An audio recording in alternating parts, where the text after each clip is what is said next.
Guys, आप लोग का मेरे चैनल लर्न विद फन में बहुत बहुत स्वागत है। आज आप लोग के एक नया वीडियो आया है हिंदी का एक कहानी बात 98 की। मैंने बहुत ही सिंपली कहानी को एक्सप्लेन किया है, तो वीडियो को स्टार्टिंग तक पूरा देखिएगा जिससे आपको कहानी समझ में आए, एग्जाम में ज़्यादा से ज़्यादा मार्क्स उठा पाए एंड अच्छे से लिख पाए। हिंदी में मार्क्स उठाना बहुत इंपॉर्टेंट है, तो प्लीज़ वीडियो को स्टार्टिंग तक पूरा देखिए। उसके पहले लाइक कीजिए, शेयर कीजिए, सब्सक्राइब कीजिए फॉर मोर वीडियोस। कमेंट में जाके आपके क्वेरीज लिखिए, डाउट लिखिए एंड कुछ भी और टॉपिक्स में वीडियो चाहिए तो लिखिए। रसीला इंजीनियर बाबू के यहाँ नौकरी करता था, नौकर था। उसको महीने का 10 रुपया वेतन में मिलता था। गांव में उसके परिवार वाले रहते थे। कौन कौन थे? पिता थे बूढ़े, पत्नी थी, एक लड़की थी और 2 लड़के थे। इन सब का बोझ उसके कंधों पर था। उसको ही घर का खर्चा चलाना पड़ता था। वो सारी तनख्वाह घर भेज देता था, लेकिन उनका गुजारा हो नहीं पाता था क्योंकि तनख्वाह बहुत कम थी। इंजीनियर बाबू से वो बार बार प्रार्थना करता था, रिक्वेस्ट करता था कि उसकी तनख्वाह बढ़ा दी जाए, लेकिन वो हर बार एक ही बात कहते थे, अगर तुम्हें कोई ज़्यादा दे तो ऑफिस से चले जाओ, मैं तनख्वाह नहीं बढ़ाऊंगा। इसका तात्पर्य वो तनख्वाह बढ़ाने का सोचते ही नहीं थे। वो तुरंत एक ही जवाब देते थे कि मैं तनख्वाह नहीं बढ़ाऊंगा, तुमको जाना है तो जाओ। सेकंड ब्रेकअप में रसीला को बार बार मना कर देते थे, तो रसीला सोचता था कि वो यहाँ से नौकरी छोड़ के कहीं और नौकरी पकड़ भी ले, कर भी ले, लेकिन इतने सालों से वो यहाँ है, कोई उस पर कभी संदेह नहीं किया, कोई उंगली नहीं उठाया। जो अमीर लोग होते हैं वो गरीबों पे विश्वास नहीं करते, उन लोगों पर हमेशा संदेह करते रहते हैं, उनकी बेइज्जती करते हैं। लेकिन यहाँ उसका सम्मान है। शायद वो यहाँ से कहीं चले जाए तो उसे 11-12 मिल जाए, लेकिन ऐसा आदर सम्मान नहीं मिलेगा। थर्ड ब्रेकअप में है कि जो इंजीनियर बाबू थे, उनके पड़ोस में ही जिला मजिस्ट्रेट रहते थे। उनका नाम था शेख सलीमुद्दीन, उनके पड़ोसी थे। जो जिला मजिस्ट्रेट थे सलीमुद्दीन, उनके यहाँ एक चौकीदार था, उसका नाम था मियाँ रमज़ान। मियाँ रमज़ान और रसीला के बीच में गहरी मित्रता थी। दोनों अच्छे दोस्त थे। दोनों घंटों साथ बैठते थे, बातें करते थे। शेख साहब फलों के शौकीन थे, तो रमज़ान रसीला को फल देता था, और इंजीनियर बाबू मिठाई के शौकीन थे। रसीला रमज़ान को मिठाई देता था। ऐसे ही वो लोग कुछ वक्त साथ गुजारते थे और कुछ बातें करते थे और खुश रहते थे। एक दिन रमज़ान ने देखा कि रसीला कुछ परेशान सा, उदास सा दिखाई दे रहा था। तो उसने पूछ ही लिया कि क्या हुआ रमज़ान, क्यों इतने उदास हो? उसने कहा ना, कुछ बात नहीं है। रमज़ान ने कहा कोई बात नहीं तो खाओ सौगंध। रसीला ने रमज़ान का हट देखकर, जिद देखकर उसकी आंखें भर आई, रोने लग गया। बोला घर से खट आया है, लेटर आया है, बच्चे बीमार है और रुपए नहीं है। तो रमज़ान कुछ सोचा और बोला तो मालिक से पेशगी मांग लो। पेशगी होता है पहले दिए जाने वाला धन, वेतन में से कुछ धन जो पहले मांग लिया जाए, ले लिया जाए, उसको कहते हैं पेशगी। तो रसीला कहा मांगा, पर उन्होंने कह दिया 1 पैसा भी ना दूंगा। रमज़ान ने ठंडी सांस ली। उसने कहा रसीला को कुछ देर रुको, मैं आता हूँ। वो अंदर गया कोठरी में। कुछ देर बाद वो आया और रमज़ान के हाथों में कुछ रुपए थमा दिए और कहा इलाज करा लो, भेज दो। रसीला के मुंह से एक शब्द भी निकल नहीं पा रहा था। सोचने लगा बाबू साहब कि उसने इतनी सेवा करी, इतने सालों से नौकरी कर रहा था, लेकिन दुख में उन्होंने साथ नहीं दिया। इतना परेशानी का समय था, बच्चे बीमार थे, लेकिन उन्होंने पैसा नहीं दिया। रमज़ान को देखो, गरीब है लेकिन मन का कितना अच्छा है। उसने तो ये भी मान लिया रसीला ने कि रमज़ान आदमी नहीं देवता है, ईश्वर का उसको भला करे। चलिए आगे बढ़ते हैं। आगे में क्या हुआ, पैसा भेज दिया था तो रसीला के बच्चों का इलाज हो, बच्चे स्वस्थ हो गए। रसीला खुश हो गया, लेकिन उसने रमज़ान का कर्ज चुका दिया था, केवल हाथ आने बाकी रह गए थे कर्ज में। तभी भी रमज़ान ने कभी उससे पैसे मांगे नहीं, ना कहा कि पैसे लौटाओ, ऐसा कुछ नहीं कहा। लेकिन तभी भी रसीला उसके सामने में ना सिर झुकाए रहता था, हमेशा आंखें नीची करके ही बात करता था, क्योंकि उसको रमज़ान के प्रति की इज्जत था, सम्मान आ गया था, क्योंकि दुख में उसकी इतनी बड़ी सहायता करी उसने। एक दिन की बात है, बाबू जगत सिंह, जो रसीला कहते हैं रसीला के मालिक थे, वो कमरे में बैठ के बात कर रहे थे किसी से। रमजान ने सुना तो इंजीनियर बाबू कह रहे थे एक जन से, बस 500 इतनी सी रकम देकर आप मेरा अपमान कर रहे हैं। तो जिससे बात कर रहे थे उसने कहा, हुजूर मान जाइए, आप समझे आपने मेरा काम मुफ्त में किया है। रसीला समझ गया था कि अंदर रिश्वत ली जा रही है।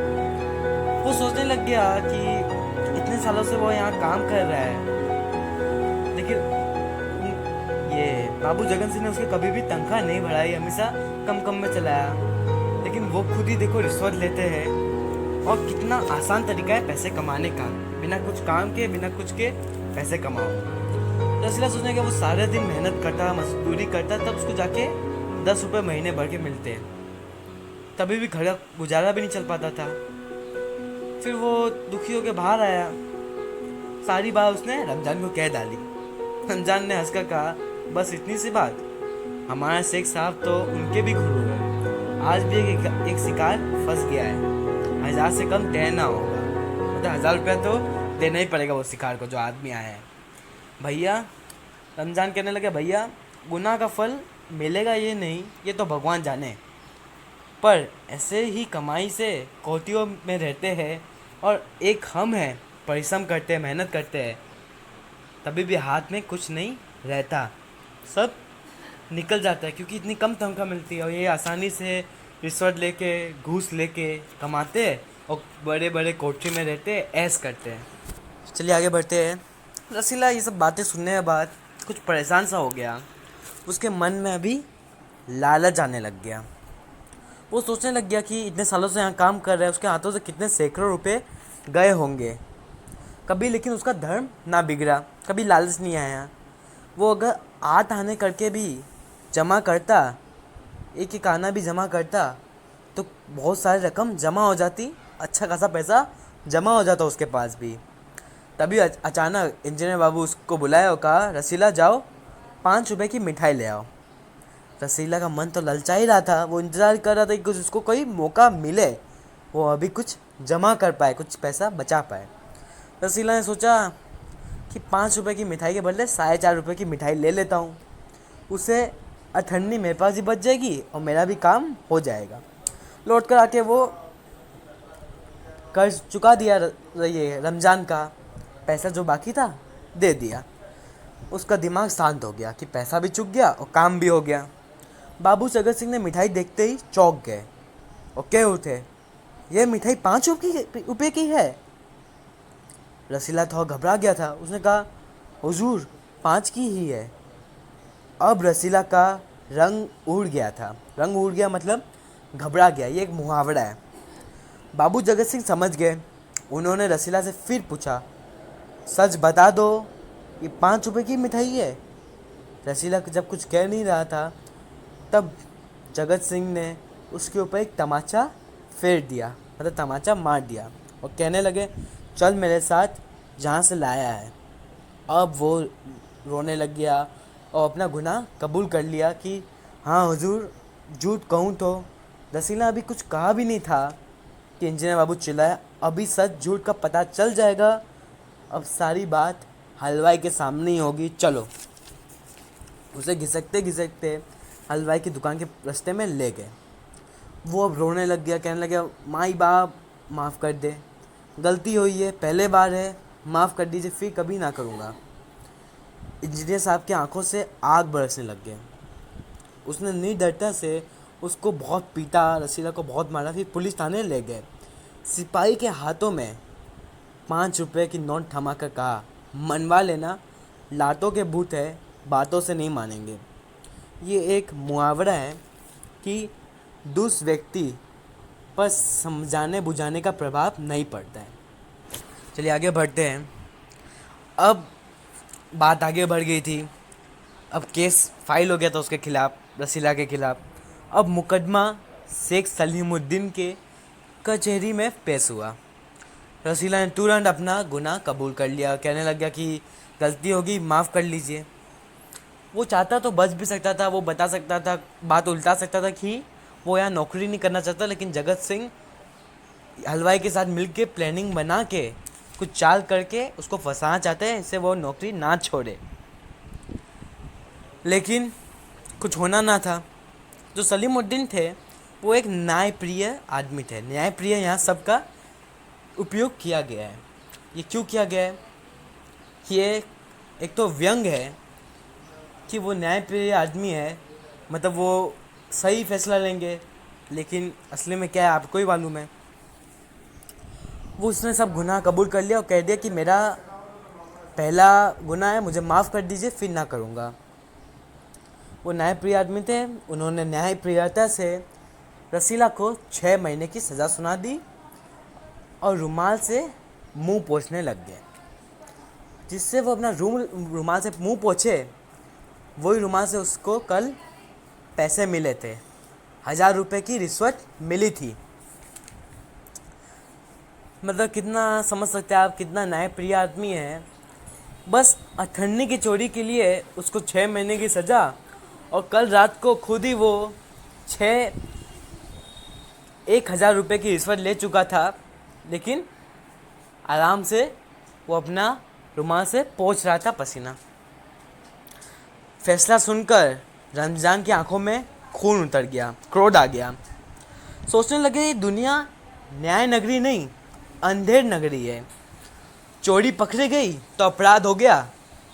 असली अपराधी बड़े बड़े कोठियों में बड़े बड़े हाथों से धन लूटते जा रहे हैं, अपनी कोठरी भरते जा रहे हैं, दौलत कमाते जा रहे हैं। यहाँ गरीब कुछ चोरी कर ले, कुछ बचा ले, तो वो चोरी हो गया और उसको सज़ा मिल गया।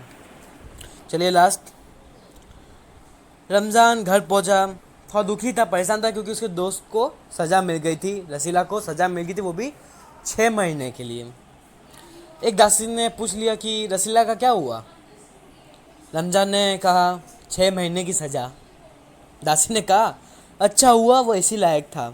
रमज़ान ने गुस्से से कहा ये इंसाफ नहीं, अंधेर है। सिर्फ एक अठन्नी की तो बात थी। रात के समय जब 1500 के चोर नरम गद्दों पर मीठी मीठी नींद लेते हैं, तब वहाँ अठन्नी का चोर जेल के तंग अंधेरी कोठरी में पछता रहा था, दुखी था। वो भी किस कारण? अठन्नी के चोरी के कारण। सो गाइस, आप लोगों को वीडियो कैसा लगा? मैंने बहुत ही सिंपली बात अठन्नी को समझाया। इनके लेखक कौन है? सूरदर्शन। इन्होंने बहुत ही अच्छी तरीके से इस कहानी को लिखा है। एक बहुत ही इम्पोर्टेंट व्यंग किया है इस कहानी पे, जिससे लोग समझ पाए कि इस कहानी में आप क्या समझ पाए, इंसाफ में क्या हुआ। रसीला को 6 महीने की जेल हुई अठन्नी की चोरी करने के बाद, और इसका इंसाफ कौन किया? सेठ सलीमुद्दीन, जिसने एक रात पहले ही 1000 रुपये की घूस ली थी। जो 1000 रुपये घूस लिया, उसने अठन्नी के चोर को 6 महीने की सजा सुना दी। ये एक देश का इंसाफ है। तो आप भी समझ सकते हैं कहानी में क्या दर्शाया गया है, क्या समझाया गया है। तो अगर कहानी को पूरा देखिए, सुने, एंड उसके पहले लाइक करें, शेयर करें, सब्सक्राइब करें फॉर मोर वीडियोस। आपको कोई डाउट तो कोई और चैप्टर में वीडियो चाहिए, प्लीज़ कमेंट सेक्शन में जाके अपने कमेंट्स लिखें।